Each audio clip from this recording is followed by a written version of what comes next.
Hello, BookTube, and welcome back to our reading of Mr. Scarborough's Family by Anthony Trollope. I am reading this book to you with copious interruptions, and we have just been dealing with Captain Scarborough, Montjoy Scarborough, who's in many ways at the heart of this book. He has gone down to Boston and told the hero of the book, Harry Annesley's uncle, Uncle Prosper, that the lies he's been told about Harry Annesley are entirely uncredited. And since those lies revolve around Captain Scarborough, he ought to know. He tells Uncle Prosper, if you believe those lies, basically you're a fool. Now, we've already known that Uncle Prosper is a fool. He's been called that by literally every character that knows him, even the ones that like him. But now he has no grounds for his actions against the hero of this book. His actions have been drastic. He has cut off Harry Annesley's allowance when it was the receiving of that allowance that allowed Harry to live in idleness without learning a profession. And Uncle Prosper has also made known that he intends to disinherit Harry. Harry was going to be his heir for Boston. But now Uncle Prosper has gone a-wooing. He is seeking a wife in order to have a child, in order to have a male heir. He's quarrelsome, querulous, dim-witted, petulant, self-important. He's a ridiculous figure, and we have not spent much time with him. We saw him go wooing, and that was funny. But we've been spending time with Captain Montjoy as we saw him succumb to gambling. He is crawling back to Tretton Park, his own family seat, encumbered by debts that he didn't have just 2 days ago. And we've also seen Mr. Scarborough, the title character of the book, in his full glory, making trouble on his deathbed. But now, for this chapter, we are going back to Uncle Prosper, to this ridiculous character. We're going back to Uncle Prosper to see what's going on with him. It might seem like a mysterious choice for the narrator, for Trollope's point, but it's not really, because we're better than halfway through this book. And right now, there is no possibility that Trollope could marry his hero to his heroine. There's no possibility that he could do that. In a 21st century novel, of course he could. But in a Victorian novel set in the 1880s, he can't do that. Right now, Harry Annesley has no way to have a wife. He is pledged to Florence Montjoy, and she is pledged to him, but he has no income, no prospect of an income, no prospect of a future. Trollope knows that he has to devote attention to that plotline if he's going to land this thing. So we're going to go on to chapter 43, which is called Mr. Prosper is Visited by His Lawyers. That is the kind of chapter title that makes non-readers or readers of only contemporary literature look at Victorian literature with horror. That's why they look at it with horror, because of chapter titles like this. Little do they guess the fun we're having.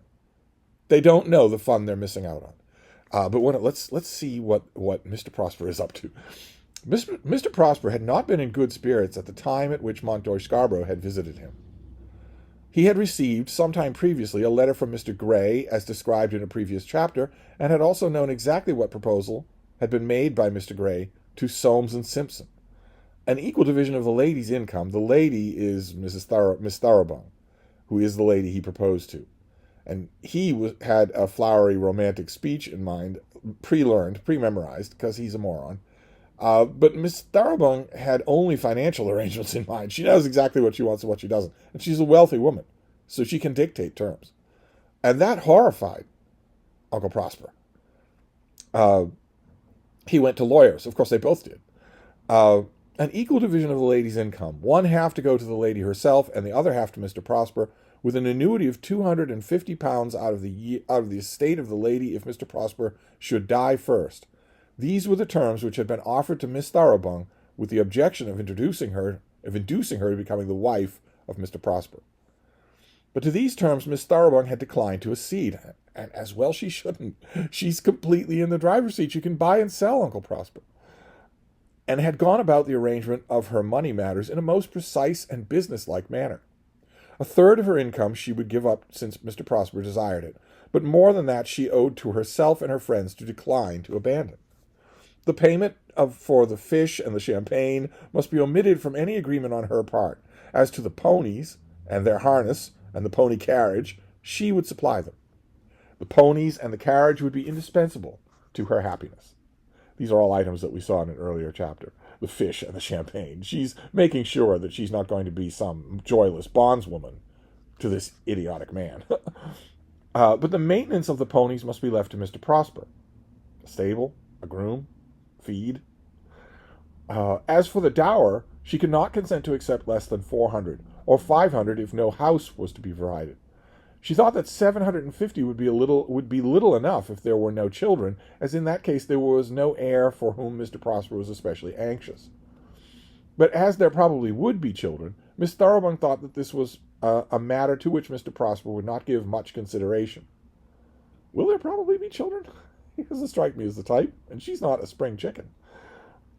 Throughout it, she maintained a beautiful equanimity, and made 2 or 3 efforts to induce Mr. Prosper to repeat his visit to Marmaduke Lodge. She herself wrote to him, saying that she thought it odd that, considering their near alliance, he should not come and see her. Once she said that she had heard that he was ill, and offered to go to Buston Hall to visit him. He's just made the one visit. All the rest has been lawyers. A completely loveless arrangement. All this was extremely distressing to a gentleman of Mr. Prosper's delicate feelings. As to the proposals in regard to money, the letter from Soames and Simpson to Gray and Barry, all of which came down to Buston Hall, seemed to be innumerable. With Soames and Simpson, Mr. Prosper declined to have any personal communication, but every letter from the Buntington attorneys was accompanied by a further letter from the London attorneys, till the correspondence became insupportable. This is a man who likes correspondence, as we've been told, but here he's being swamped, and believe you me, I don't know if you have any personal experience with this, but if there's one way to fill your mailbox, it's to get involved with a lawyer. Mr. Prosper was not strong enough to stick firmly to his guns as planted for him by Gray and Barry. He did give way in some matters, and hence arose new letters which nearly drove him mad. Soames and Simpson's client was willing to accept £400 as the amount of the dower without reference to the house, and as to this Mr. Prosper yielded. He did not much care about any heir as yet unborn, and felt by no means so certain in regard to children as did the lady. But he fought hard about the ponies. He could not undertake that his wife should have ponies. That must be left to him as a master of the house. He thought that a pair of carriage horses for her use would be sufficient. He had always kept a carriage, and intended to do so. She might bring her ponies if she pleased, but if he thought well to part with them, he would sell them. Well, without her permission, he won't. He found himself getting deeper and deeper into the quagmire, till he began to doubt whether he should be able to extricate himself unmarried if he were anxious to do so. Because he's definitely thinking he might be anxious to do so. And all the while there came affectionate little notes from Miss Thoroughbung asking after his health, recommending him what to take, till he entertained serious thoughts of going to Cairo for the remainder of the winter. See, the problem here is that the more he does these extremely detailed settlement negotiations with her lawyers and his lawyers, the more thoroughly she can make a case for him being false, if he abandons the whole thing, for him being breach of promise. Which would be, he could win it, but it would be a horrifying shame. It would be an insupportable social stain on him. So he's not happy, is Uncle Prosper. He's never happy, but he's especially not happy now. And it's his own doing. Then Mr. Barry came down to see him after Mountjoy had made his visit. It was now January, and the bargaining about the marriage had gone on for more than 2 months. The letter which he had received from the Squire of Tretton had moved him, but he had not told himself that the property was his own, and that he had a right to enjoy it as he liked best, or he had told himself that. Whatever might have been Harry's faults in regard to that midnight affair, it had certainly been true that he had declined to hear the sermons. He's been justifying his actions against Harry based on the horrible rumors that he's heard, that Harry killed a man or left a man nearly dead. And the man himself has come down to Buston and said, that isn't true. I am the man. And he did everything right. So now Uncle Prosper has to revert to the fact that Harry never liked to sit for tedious sermons after supper. Mr. Prosper did not exactly mention the sermons to himself, but there was present to him a feeling that his heir had been willfully disobedient, and sermons, no doubt, had been the cause. When he had read the old squire's letter, he did not as yet wish to forgive his nephew. He was becoming very tired of his courtship, but in his estimation the wife would be better than the nephew. Though he had been much put out by the precocity of that embrace, there was nevertheless a sweetness about it which lingered on his lips. The embrace being that Miss Thoroughbung, when their first and only interview so far is over, she embraces him. A little bit presumptuously, she embraces him. We wonder how many times has Uncle Prosper ever been embraced by a woman who's not related to him. Can't be many. It can't be many times. Then Montjoy had come down, and he had answered Montjoy very stoutly. "A lie!" he had exclaimed. "Did he tell a lie?" he asked, and as though all must be over with the young man who had once allowed himself to depart from the rigid truth. That's the absurdity of it, is that it's not a... Uncle Prosper has told plenty of lies, just in the time that we've known him. It's a silly thing. Everyone knows it's silly. Everyone's mocking him behind their back. Montjoy had made what excuse he could, but Mr. Prosper had been very stern. On the very day after Montjoy's coming, Mr. Barry came. His visit had been arranged, and Mr. Prosper was with great care prepared to encounter him. He was wrapped in his best dressing gown, and Matthew had shaved him with the greatest care. The girls over at the parsonage declared that their uncle had sent into Buntington for the special pot of pomatum. The story was to be told to Joe Thoroughbung in order that he might be passed on to his aunt, and no doubt it did travel as it was intended. Hair coloring? Perhaps. But Miss Thoroughbung cared nothing for the pomade, with which the lawyer from London was to be received. It would be very hard to laugh her out of her lover while the title deeds to Buston held good. She knows what she wants. Right now she has little social respectability. Being the lady of a house, with grounds and parks and drives and fields and livestock, even if it's minor, even if she's married to an idiot, that would be something that money literally cannot buy in 1880-something. But Mr. Prosper had felt that it would be necessary to look his best so that his marriage might be justified in the eyes of the lawyer. Mr. Barry was shown into the book room at Buston, which is making us all mouthwater. We don't care about silly Uncle Prosper. We don't care about any of this. Please let us sit in that book room. What's it like? What's in it? Uncle Prosper never goes there. I'm sure that the one volume of sermons he likes to bore people with is by his bedside at all times. The two gentlemen had never before met each other, and Mr. Prosper did no doubt assume something of the manner of an aristocratic owner of land. He would not have done so had Mr. Grey come in his partner's place, but there was a humility about Mr. Barry on an occasion such as the present, which justified a little pride on the part of the client. "I'm sorry to give you the trouble to come down, Mr. Barry," said he. "I hope the servant has shown you your room." "I shall be back in London today, Mr. Prosper, thank you. I must see these lawyers here, and when I have received your final instructions, I shall return to Buntingford." Then Mr. Prosper pressed him much to stay. He wants to be the lord of the manor. Right now, Barry's planning on talking and then going. He had quite expected, he said, that Mr. Barry would have done him the pleasure of remaining at any rate one night at Buston. But Mr. Barry settled the question by saying that he had not brought a dress coat. Mr. Prosper did not care to sit down to dinner with guests who did not bring dress coats. "And now," continued Mr. Barry, "what final instructions are we to give Soames and Simpson?" "I don't think much of Soames and Simpson. I believe they have the name of being very honest practitioners." "I dare say. I do not in the least doubt it. But they are people to whom I am not at all desirous of entrusting my own private affairs. Soames and Simpson have not, I think, a large county business. I had no idea Miss Thoroughbung would have put this affair into their hands." "Just so, Mr. Prosper. But I suppose it was necessary for her to employ somebody. There has been a good deal of correspondence." In other words, Mr. Barry is trying to point out, this isn't the first time you've known they were involved. You've got a pile of letters. He's coming up with a reason. He's disliking something. It's the same as the sermons. "Indeed there has, Mr. Barry. It has not been our fault, Mr. Prosper. Now, what we have got to decide is this. What are the final terms which you mean to propose? I think, sir, the time has come when some final terms should be suggested." "Just so. Final terms must be what you call the very last. That is, when they have once been offered, you must just stick to them, Mr. Prosper." "Exactly, Mr. Barry. That is what I intend. There is nothing I dislike so much as haggling about money, especially with a lady. Miss Thoroughbung is a lady for whom I have the highest possible esteem." "Well, that's of course." for whom, I repeat, I have the highest possible esteem. But she has friends who have their own ideas as to money. The brewery at Buntington belongs to them, and they are very worthy people.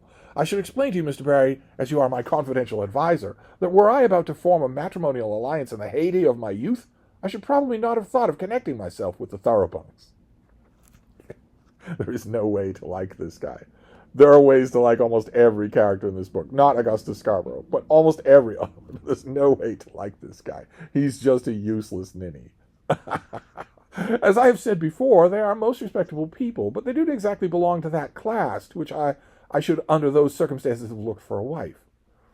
I might probably have ventured to ask for the hand of the daughter of some county family. But years have slipped by me, and now, wishing in middle life to procure for myself the comfort of wedded happiness, I have looked about and found that no one more likely to give it to me than Miss Thoroughbung. Her temper is excellent, and her person pleasing. Mr. Prosper, as he said this, thought of the kiss which had been bestowed on him. Her wit is vivacious, and I think that upon the whole she will be desirable as a companion. Why are you saying this to your lawyer? After months of correspondence, why are you doing this? Poor Mr. Barry. You just imagine what he's thinking sitting there. She will not come to this house empty-handed, but of her pecuniary affairs you already know so much that I need perhaps tell you nothing further. But though I am exceedingly desirous to make this lady my wife, I am, I may say, warmly attached to her. There are certain points which I cannot sacrifice.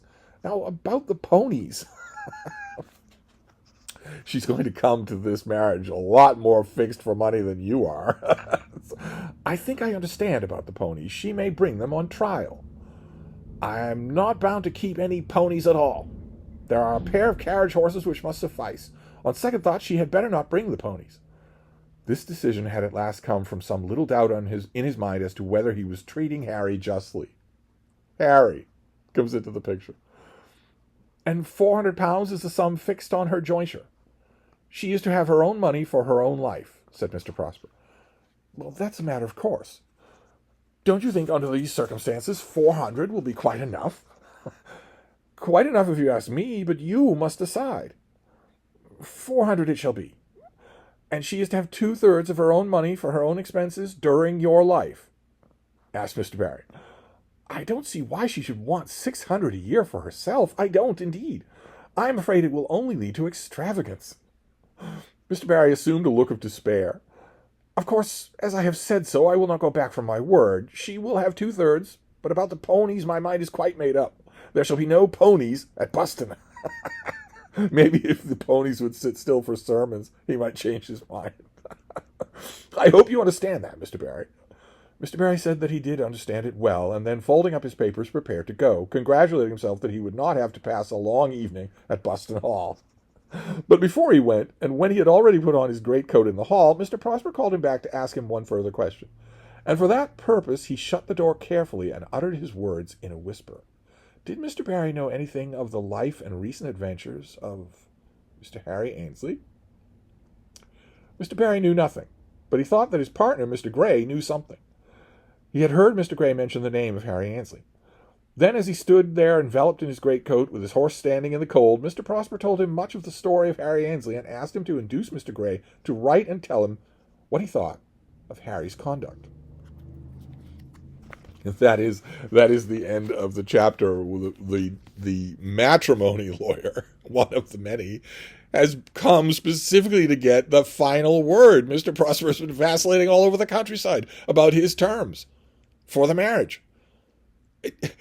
And in the midst of this, to this man who's standing there waiting to go, he unburdens himself not about Matilda Thoroughbung and not about the marriage, but about Harry Ainsley, a man that Mr. Barry hasn't even heard of. Because Harry is the reason why Uncle Prosper is going through all this terror about the marriage. If the old arrangement were still true, if the old arrangement were still true, if Mr. Prosper was going to go unmarried to his grave and Harry was just going to be his heir, none of this would matter. He wouldn't go through any of these torments. But he has taken it into his head that he doesn't like his nephew. And he means to cut him out of the whole world, stop his allowance, cut off his inheritance, not have him, not visit him, not see him, not allow himself to visit. But what if that idea is wrong? He's had a long letter from Mr. Scarborough, and he's had a visit from Captain Scarborough himself. What if he's wrong about Harry? Well, if he's wrong about Harry, then he wouldn't need to go through any of this, would he? So we spent a chapter with our most disreputable character, Augustus Scarborough, or Captain Mountjoy Scarborough. And now we spent a chapter with our silliest character. Uncle Prosper is just a ninny. So who knows what we'll spend the next chapter with. We're just having too much fun. So we'll keep on going. I'll see you next time. Thank you, BookTube.